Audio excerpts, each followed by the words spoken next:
Esto que vamos a estudiar hoy corresponde al día martes, como les estaba diciendo. La titulamos Lamento de Jesús sobre Jerusalén, despedida y sentencia contra Israel.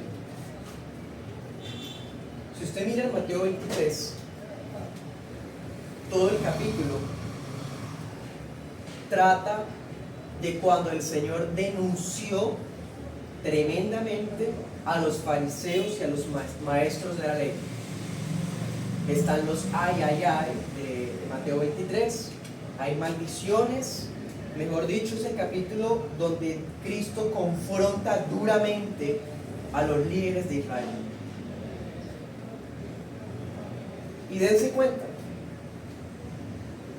seguido de la denuncia contra los líderes judíos, el Señor exclama una lamentación sobre Jerusalén. O sea, esas palabras que estamos estudiando hoy son una conclusión perfecta a unas palabras de confrontación, de denuncia que Cristo estaba hablando contra Israel.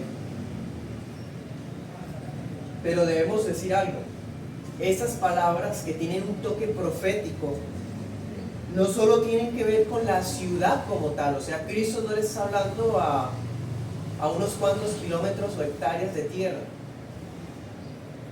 Estas palabras se extienden a todo el sistema judío, a todos los miembros de la población de Israel que se negaron a aceptar a Jesús como Mesías. Bueno, eso lo entendemos mirando Mateo. En Mateo 23 usted puede verlo así. Pero mirando en Lucas, que son los dos textos que estamos leyendo hoy, el contexto cambia un poco. Mire el contexto de Lucas 13. Contexto me refiero a lo que está antecito. En Lucas 13,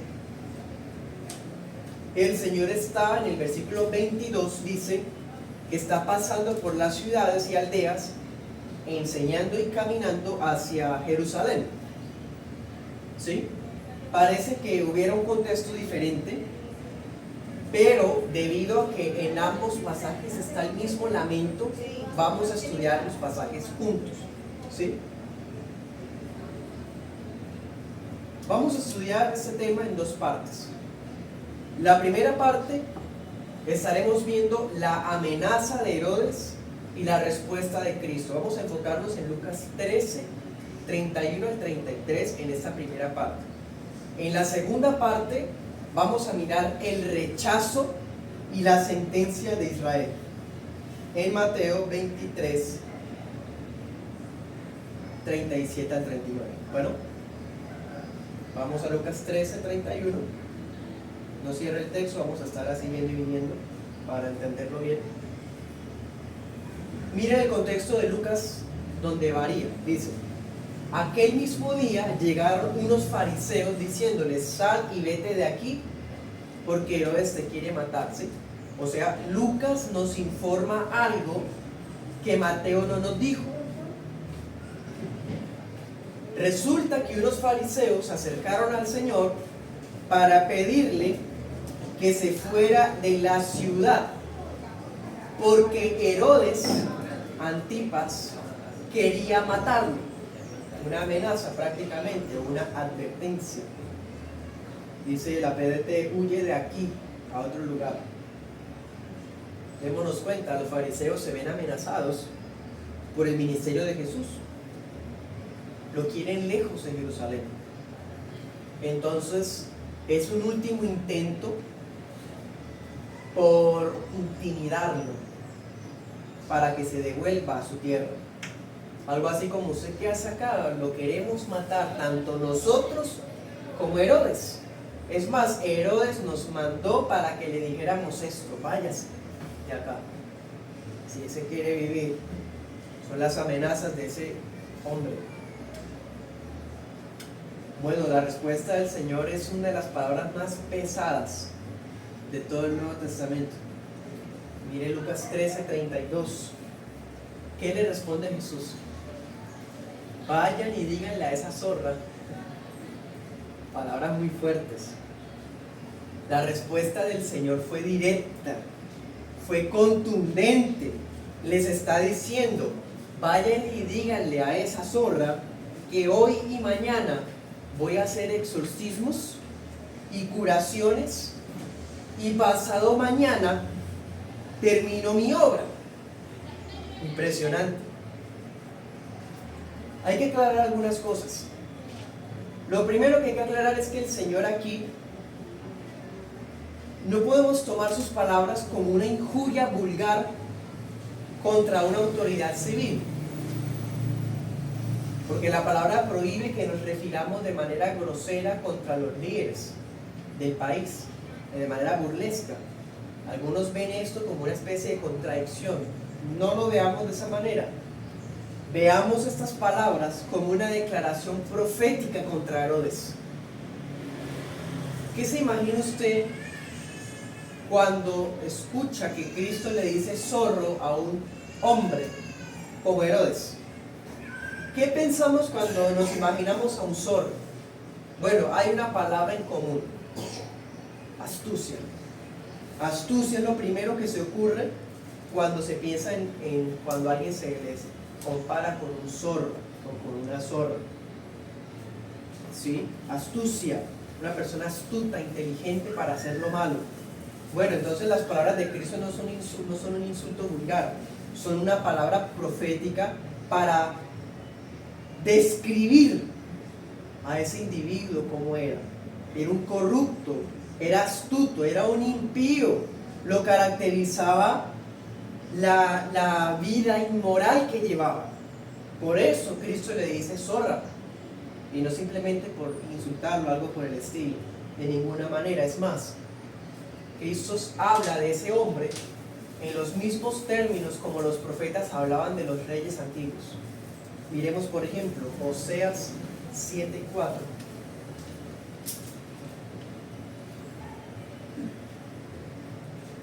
Oseas 7:4.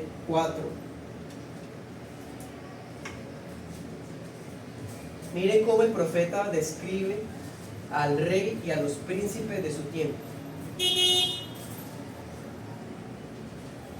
Dice: todos ellos son adúlteros, como horno encendido por hornero, el cual cesa de avivar desde que está hecha la masa hasta que está leudada. Miren el 7. Todos ellos arden como un horno y devoran a sus jueces. Cayeron todos sus reyes, no hay entre ellos quien me invoque. ¿Se da cuenta la forma como lo describe? Les está diciendo horno, un horno que quema la comida, un horno encendido por el adulterio. ¿Sí? O sea, los profetas a veces usaban palabras fuertes para describir a los reyes que estaban en pecado.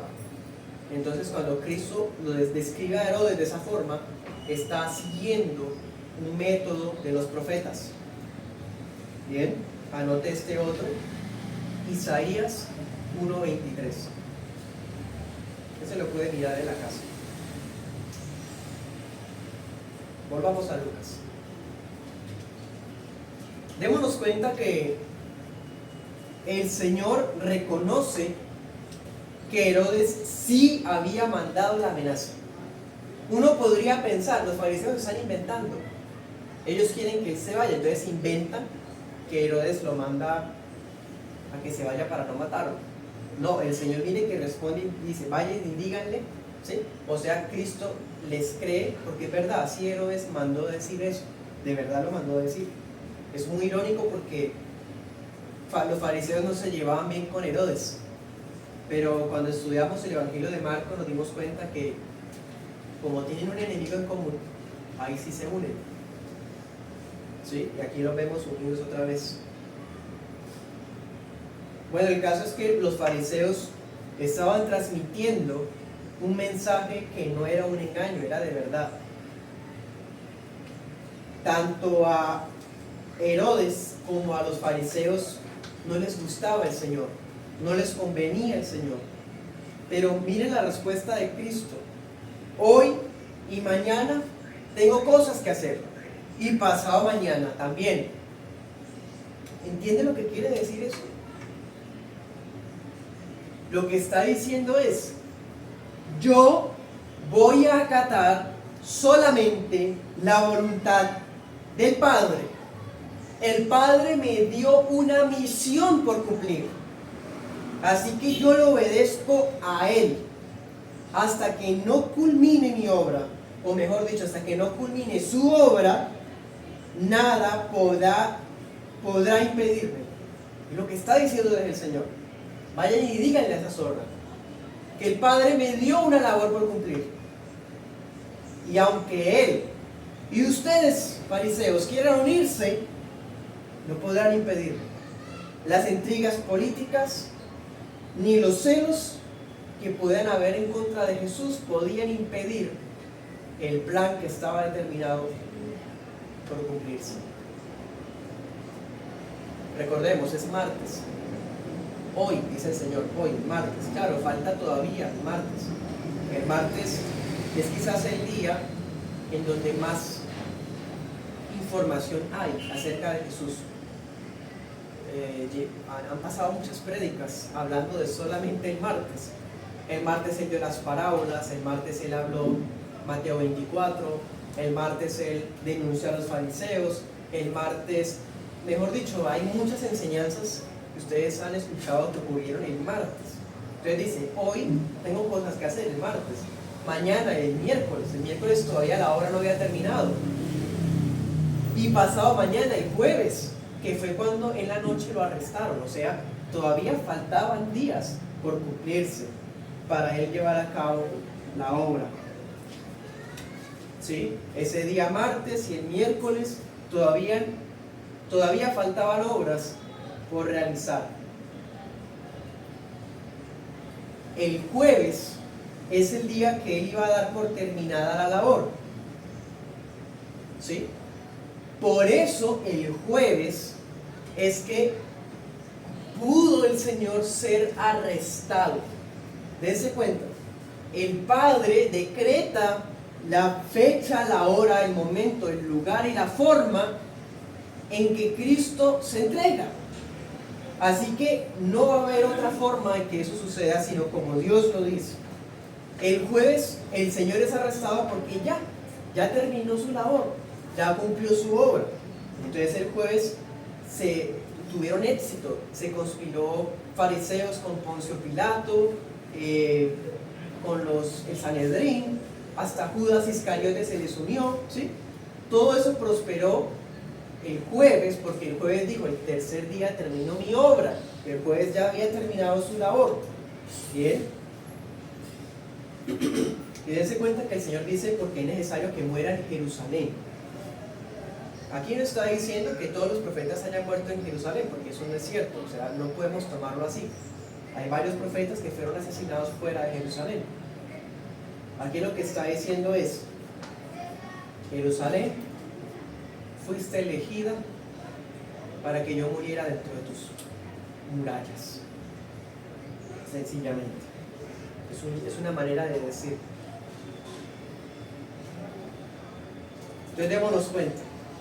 Hay una fuerte oposición contra el Señor.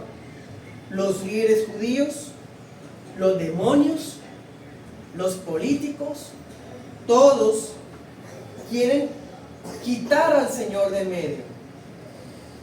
Pero veamos esto. Por más fuerte que sea la oposición en su contra, era imposible que Cristo muriera en otro lugar aparte de Jerusalén. Era imposible que Jesús muriera en otro tiempo antes del que ya había sido decretado por el Padre, en la Pascua.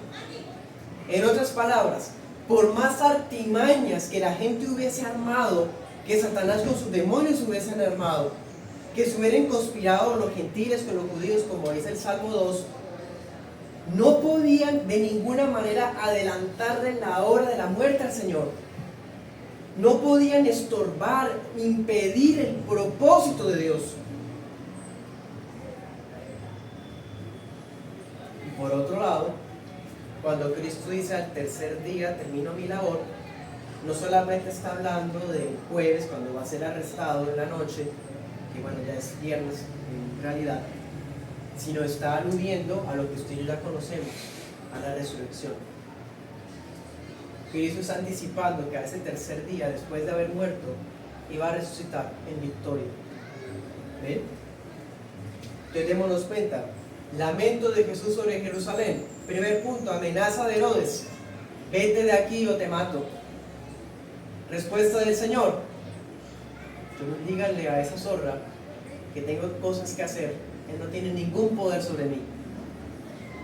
Hoy y mañana y pasado mañana todavía tengo cosas que hacer, y yo moriré cuando el Padre ya lo determinó, y no cuando Herodes ni nadie me lo diga. Básicamente eso es lo que el Señor dice en Lucas 13:31 al 33. Pasemos ahora al segundo punto. Vamos a Mateo 23.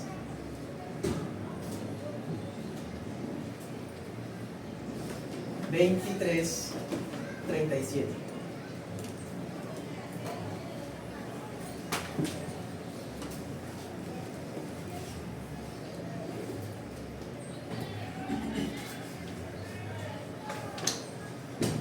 En ese segundo punto vemos rechazo de Jerusalén y su sentencia.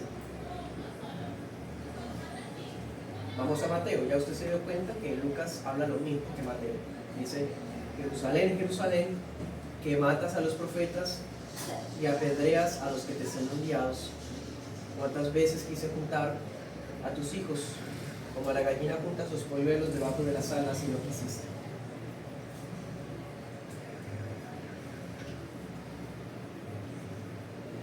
Si usted ha leído el Antiguo Testamento,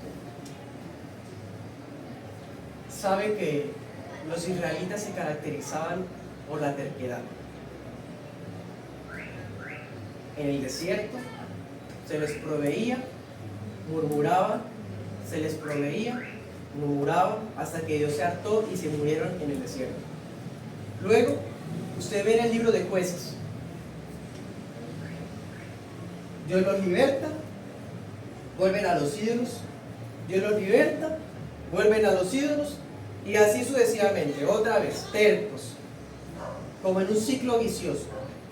Mira usted Primera de Reyes, Segunda de Crónicas, ve los reyes justos, piadosos, pecan, son derrotados. Reyes impíos son derrotados, pecan, son... en fin. Y así otra vez el ciclo vicioso. Una y otra vez. Y por si fuera poco, usted va a ver contrariedad. Los profetas predicando, Amós, Oseas, Sofonías, Miqueas, y no les hacen caso.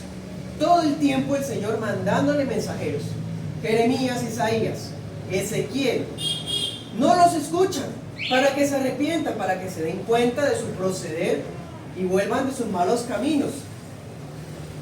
Y fueron tan cínicos que hasta no solamente no les daba importancia a lo que Dios les decía, sino que los mataban. Mataron a Jeremías, mataron a Isaías. Hay otros profetas que también fueron asesinados porque decían lo que no querían escuchar. Entonces, todos esos actos del Antiguo Testamento que cometió Israel en ese tiempo eran, por así decir, un presagio de lo que le iban a hacer al Mesías cuando llegara. Lo iban a rechazar. Ellos mataron a los profetas en varias ocasiones. Y en Mateo 23, una de las cosas que el Señor les dice a los fariseos y a los maestros: ustedes adornan las tumbas de los profetas y dicen que si hubiesen vivido ustedes en los tiempos de sus padres, no los hubieran matado. Mentirosos, ustedes son iguales, hasta peores, les dice el Señor en Mateo 23. Impresionante. Y una prueba de eso, claro, lo van a matar a él, que es más grande que todos los profetas. Y démonos cuenta, dice: apedreas a los que te son enviados. La muerte por lapidación era dada a varios tipos de delitos, y uno de ellos era la blasfemia. la blasfemia se pagaba con pena de muerte, es decir, lo mataban a pedradas a una persona que blasfemara.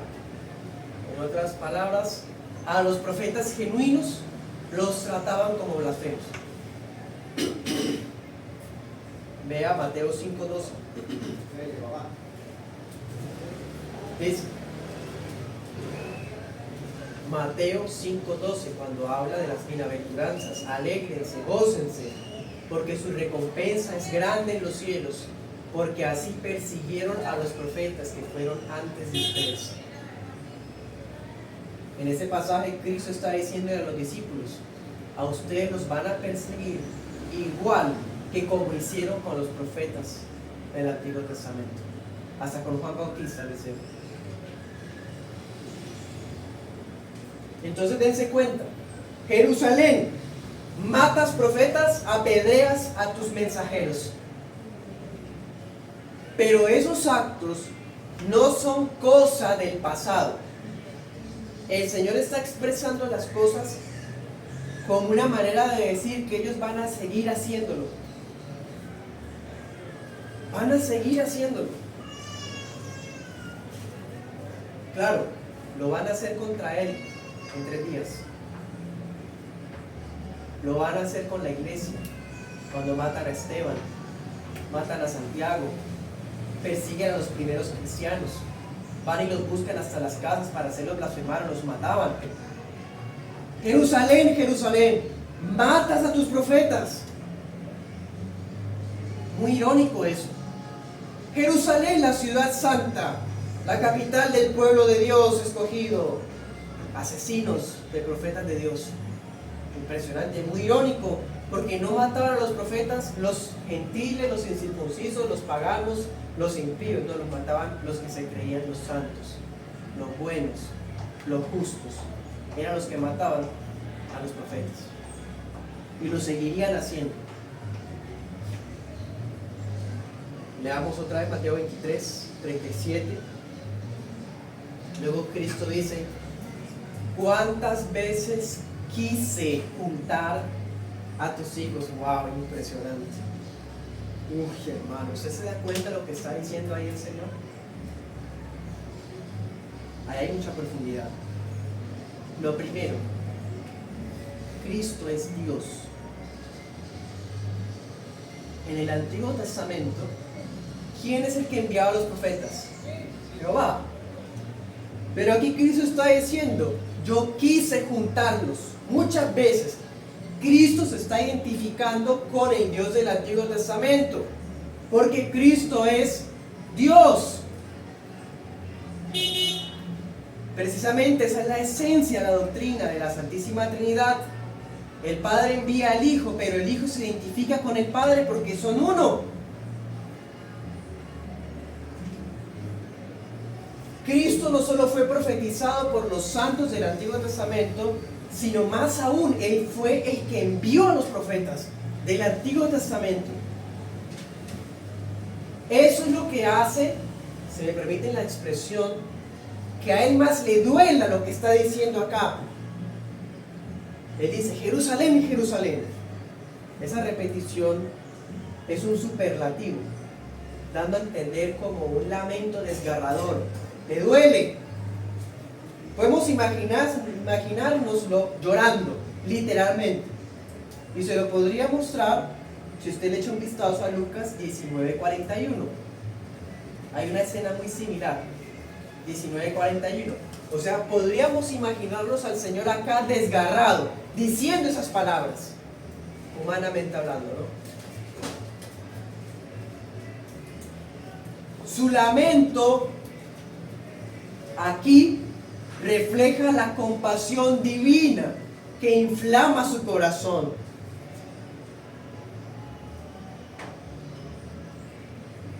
No son palabras de frustración de su naturaleza humana, como los burladores dicen, como si Cristo hubiera sido un maestro fracasado, algo así. Lucas 19:41. Era el otro texto. Él no está frustrado, como que hay tantas veces que lo intenté y ustedes no se dejaron ayudar. Ustedes fueron más fuertes que yo, no me abrieron la puerta. Aquí no está hablando en esos términos patéticos o de generar lástima. Aquí Él está hablando en términos de lástima, pero de ellos. Lástima o lamento por ellos, que no les dio la gana recibir y aceptar al Señor. Mire Oseas 11:8. Oseas 11:8.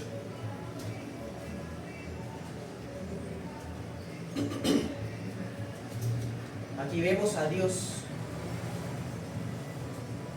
el Padre Celestial, aquí hablando en estos términos. 11:8 dice: ¿cómo he de dejarte, Efraín?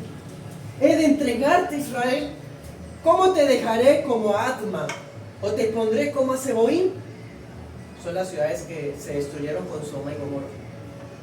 Mi corazón se revuelve dentro de mí, se inflaman todas mis compasiones.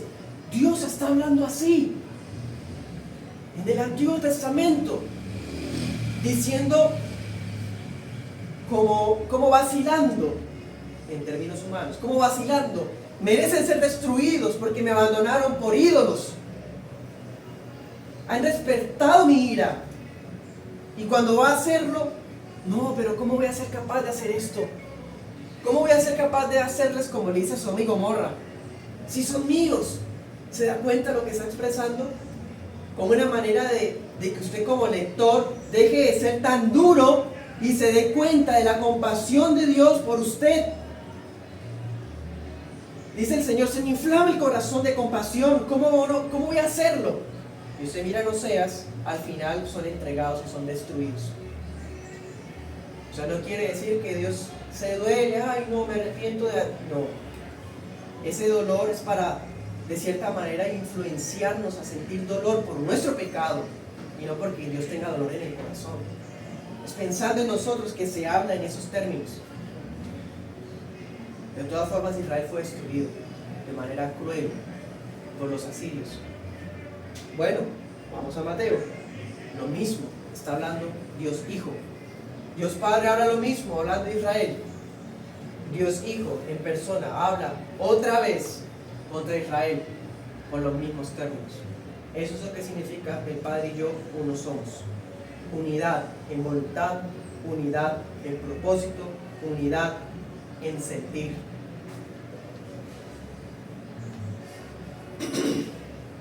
Entonces aquí el Hijo lamenta profunda y sinceramente la caída definitiva de Israel. Jerusalén, Israel como nación, como etnia, fue rechazada definitivamente a partir de ese día. Definitivamente. Cada uno de los profetas enviados obedecía el deseo de Dios de congregar a su pueblo, así como las aves juntan a sus polluelos debajo de sus alas. Anote ese texto, Deuteronomio 32:11. Hay un pasaje que habla que Dios se compara a un águila que cuida a sus polluelos. O sea, Cristo está hablando en términos bíblicos. Pero ¿qué dice? No quisiste. Israel se negó. De eso trata el Antiguo Testamento. Isaías lo resume perfectamente. Isaías 65:2 dice: extendí mis manos todo el día a un pueblo rebelde que anda por camino no bueno en pos de sus pensamientos, que en mi cara me provoca de continua ira. Ese es el resumen del Antiguo Testamento. Isaías 65:2. Todo el día extendí mi mano a un pueblo que no le dio la gana hacerme caso, oírme. Yo quería bendecirlos, no quisieron. De eso trata. Ese pueblo, ¿quién era? Israel. Todavía hay algunos que insisten que Israel sigue siendo el pueblo de Dios.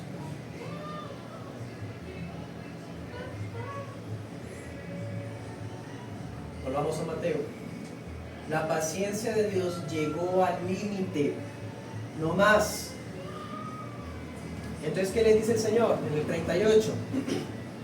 He aquí, vuestra casa os es dejada desierta. No más. ¿Qué era lo que tanto enorgullecía a los israelitas? Podían llevar una vida injusta, desmerecida, terca, pero se sentían que estaban bien. ¿Cómo es eso posible? Bueno, porque ellos veían en el templo una señal de seguridad. Es como si dijeran, tenemos el templo, Dios está con nosotros. Podemos llevar una doble vida, pero estamos en la iglesia. Podemos llevar una vida de inmoralidad, tenemos el templo, Dios está con nosotros. Entonces, ¿qué les dice el Señor? No más, su casa se les deja desierta. Lo que les hacía sentir que Dios estaba con ellos iba a ser destruido. Y así fue. El templo fue destruido. Anoten sus pasajes. Levítico 26:31, a propósito de las maldiciones que veremos la otra semana, si Dios nos da vida. Y veamos este otro. Jeremías 22. Jeremías 22:5.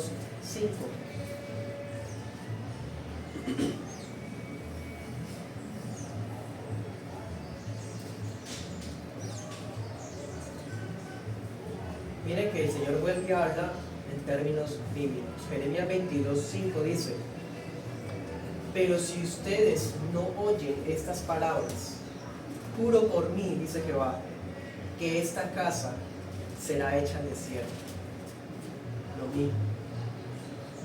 Lo mismo que el Padre dijo en el Antiguo Testamento de Israel, lo está diciendo el Hijo en el Nuevo Testamento de Israel.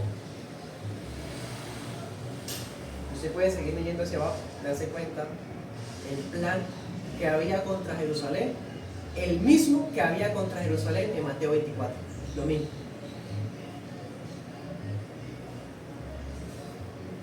Así que Jeremías 22, por ejemplo, y otras citas, tienen su réplica en Mateo 24, porque Mateo 24 no está hablando de un rapto, sino que está hablando de la caída definitiva de Jerusalén. Un texto que ya hemos estudiado a profundidad en otra ocasión. Bien. Volvamos a Mateo. ¿Qué es lo que dice? He aquí su casa queda desierta. En capítulos anteriores había dicho, mi casa será llamada casa de oración, casa de Dios. Pero no, esa casa ya no es más casa de Dios. Esa es la casa de ellos nomás. Pero Dios ya no está. Impresionante. No solo el templo que había reconstruido Zorobabel caería, la capital misma iba a caer, Jerusalén, iba a quedar desierta. ¿Cuál es el motivo de todo esto? Porque Dios determina ya definitivamente destruir a Israel, a Jerusalén y al templo. Una palabra: apostasía. Porque lo abandonaron, no acataron sus mandamientos. Y por si fuera poco, no solo mataron a los profetas, sino que mataron al Mesías, al Hijo. Así que Dios vuelve a abandonar el templo, vuelve a abandonar a Jerusalén. Ya lo había hecho antes, en el Antiguo Testamento ya lo había hecho. Claro, para que el templo y para que Jerusalén fueran derrotados, tenía Dios que irse de ahí. Porque la garantía de su victoria era que Dios estaba con ellos. Pero Dios los abandona para que puedan ser destruidos. Veámoslo. Ezequiel 10. Ezequiel 10:19.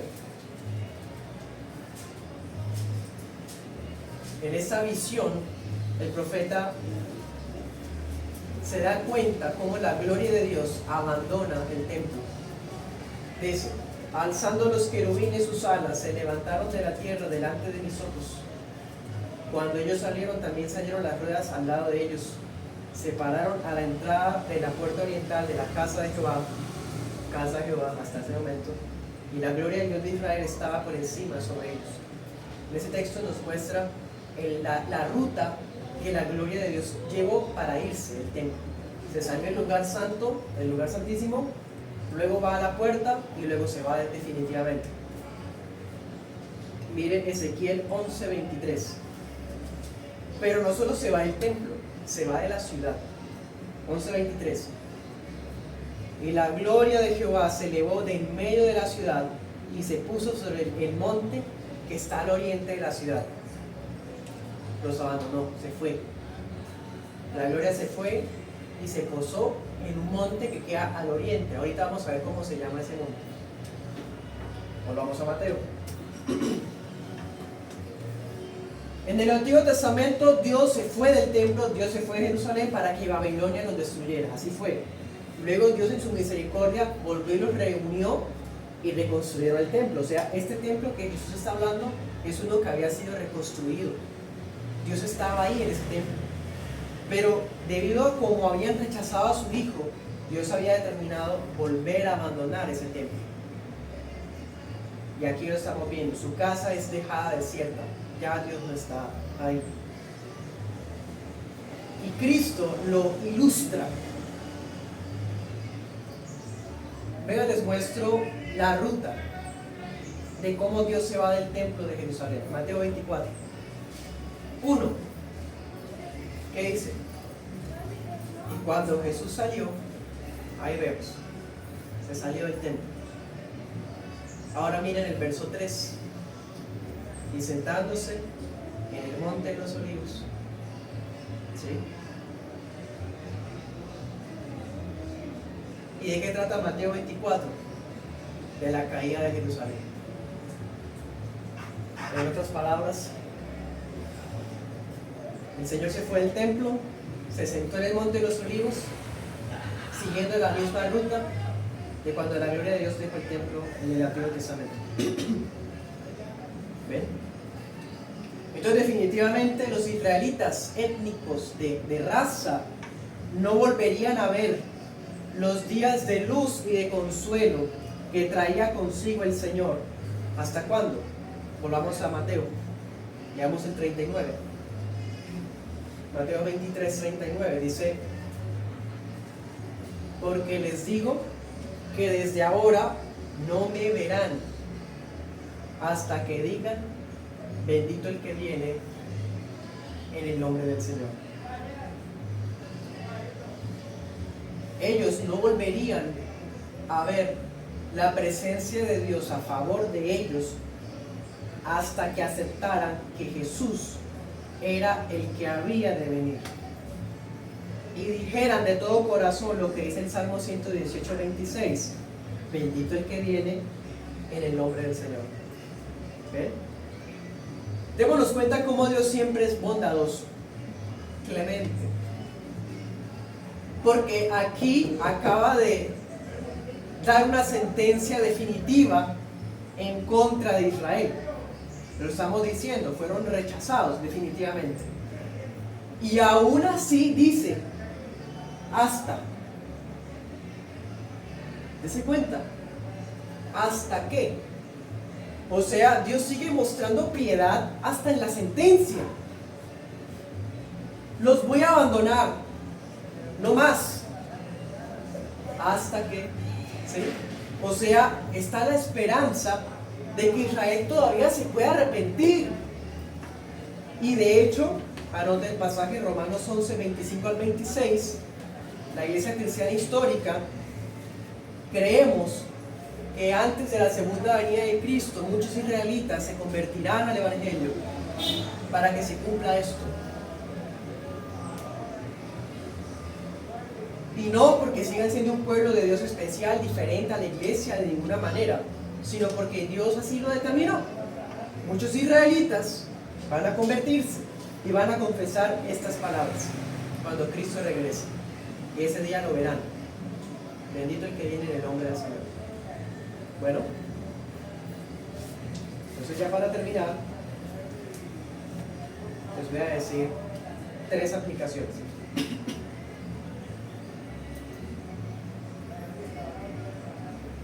Primero,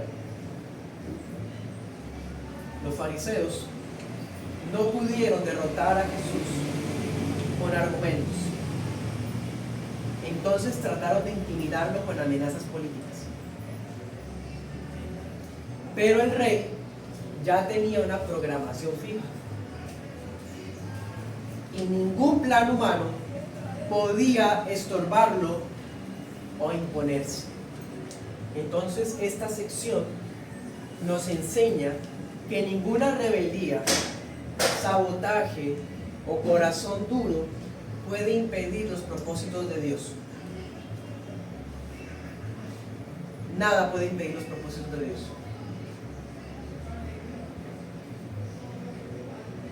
¿Se acuerdan de la parábola del banquete de bodas? Al fin el banquete se dio, se celebró. Algunos no quisieron ir, pues se la perdieron. La fiesta se celebró y punto. Bueno, indefectiblemente Cristo iba a cumplir su misión. Bueno, es más, miren que es tan directo el Señor con autoridad como rey, que hasta les dice el itinerario. O sea, ustedes no pueden decirme qué hacer o cuándo terminar. Es más, les voy a decir, mañana tengo que hacer esto. Hoy hago esto, mañana hago esto. O sea, les dicen las actividades, hermano, porque es el rey. ¿Y quién puede decirle que no?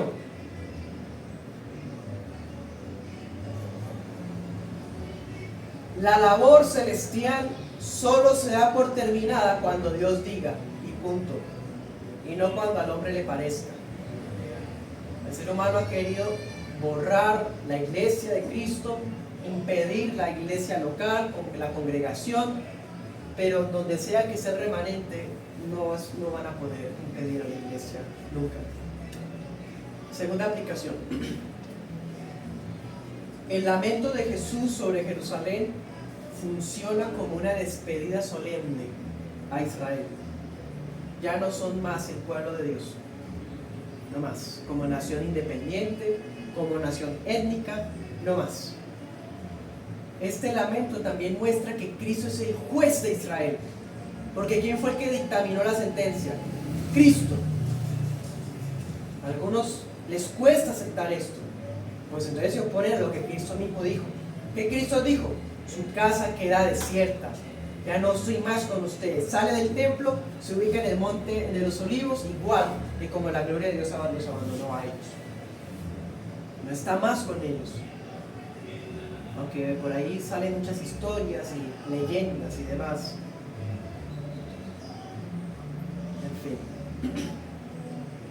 Estas palabras se me muestran a Jesús como Dios preexistente. Antes de que Cristo hubiera nacido del vientre de la Virgen María, Él ya estaba. De hecho, Él era el que enviaba a los profetas en el Antiguo Testamento. Cristo es el Salvador. Cristo es el autor de los profetas del Antiguo Testamento. Una aclaración. Esas palabras no promueven el antisemitismo. ¿Saben qué es eso? Es como un racismo en contra de los judíos o de los israelitas. No se está promoviendo eso. Aquí lo que estamos diciendo es, ellos como pueblo de Dios, gobernado por Dios, pasaron. Porque ahora, ¿quién mora? O dentro de quién Dios mora ahora? En los hijos de Dios, la iglesia. Hay una continuidad. Dios no se fue del mundo porque Israel lo rechazó. No. Dios celebró la fiesta de todas formas. Así ellos no hubieran querido venir. Además, no olvidemos que la mayoría de miembros de las iglesias del primer siglo eran judíos. ¿Sí? Así que ellos dijeron, bendito el que viene en el nombre del Señor. Así como hoy todavía hay israelitas que creen en Cristo. Tercera aplicación.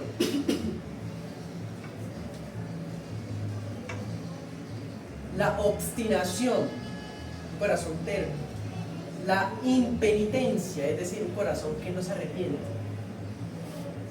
No hieren a Dios, no se engañen. Dios no se hiere cuando ve corazones duros. No ponen triste a Dios ni lo frustran. Dios es todo suficiente en sí mismo. Dios es impasible. Él no sufre por eso. Pero sí se lamenta por lo que viene para usted, si no se arrepiente. Eso sí, la palabra lo enseña.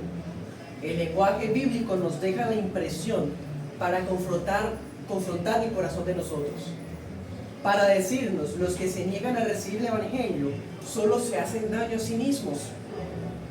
Y eso es lo que le provoca al Señor Jesús compasión, porque Él sí sabe lo que les espera. Entonces, si Cristo expresó su lamentación sobre los réprobos, nosotros ahora, como iglesia de Él, debemos sentir compasión cuando la gente rechaza el Evangelio. Jerusalén, Jerusalén, Girón, Girón, que se burla del Evangelio, que lo tiene por gritería, por formas de vestir, que lo tiene por reglamentos humanos, que lo rebaja a sectas y además. Girón, Girón.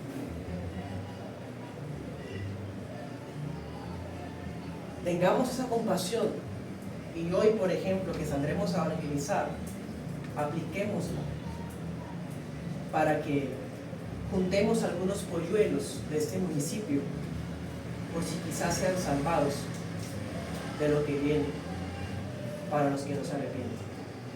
Amén. Oremos.